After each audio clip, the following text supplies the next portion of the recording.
Our story begins with the city of Mecca. It is said that when Adam and Eve were first expelled from paradise, the two were separated, with Eve having landed near the city of Mecca, and Adam having landed somewhere in the Far East. After many years of searching for one another, Adam finally managed to make his way down through the Arabian Peninsula to Mecca, and it was at the top of Mount Arafat, just outside the city of Mecca, where the two were finally reunited.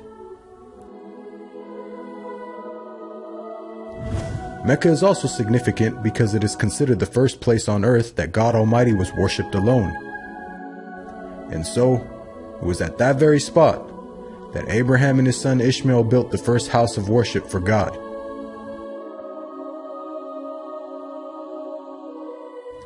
In honor of this, God Almighty had built in the heavens a similar structure for the angels.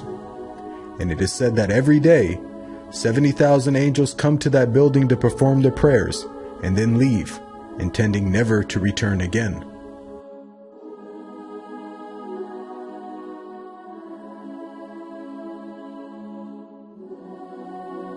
When Abraham and Ishmael had finished building the sacred house, there was still one brick that had to be put in its place. And so, Abraham sent his son Ishmael off to find a unique stone that he could put there.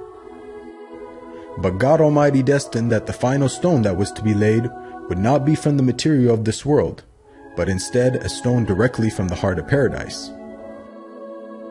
The angel Gabriel then brought the stone down to Abraham, who proceeded to put it in its proper place. It is said that when the stone first came down, it was a pure white color.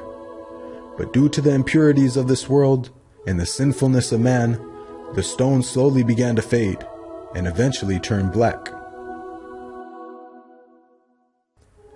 As time passed, the city began to develop, with the people of Mecca remaining upon pure monotheism, worshiping one God alone.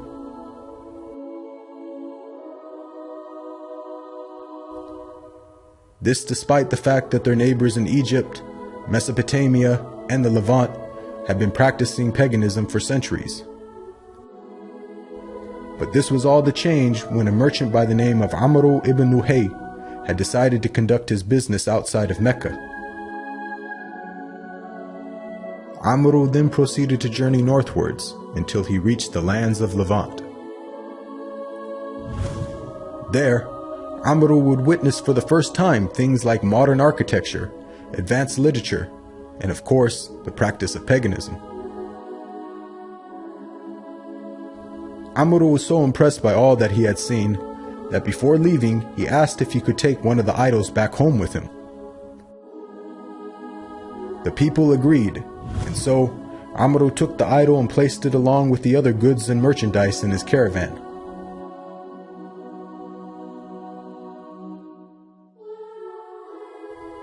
He then set out southwards, back towards the city of Mecca.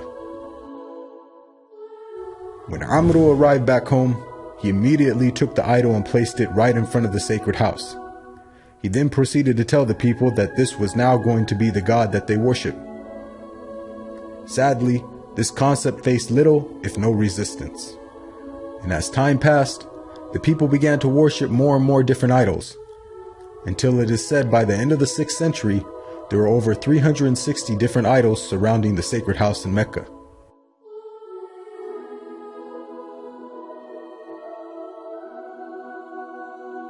As the years passed and paganism became more prominent throughout the world, the people who still practiced monotheism knew that the coming of a new prophet was close at hand.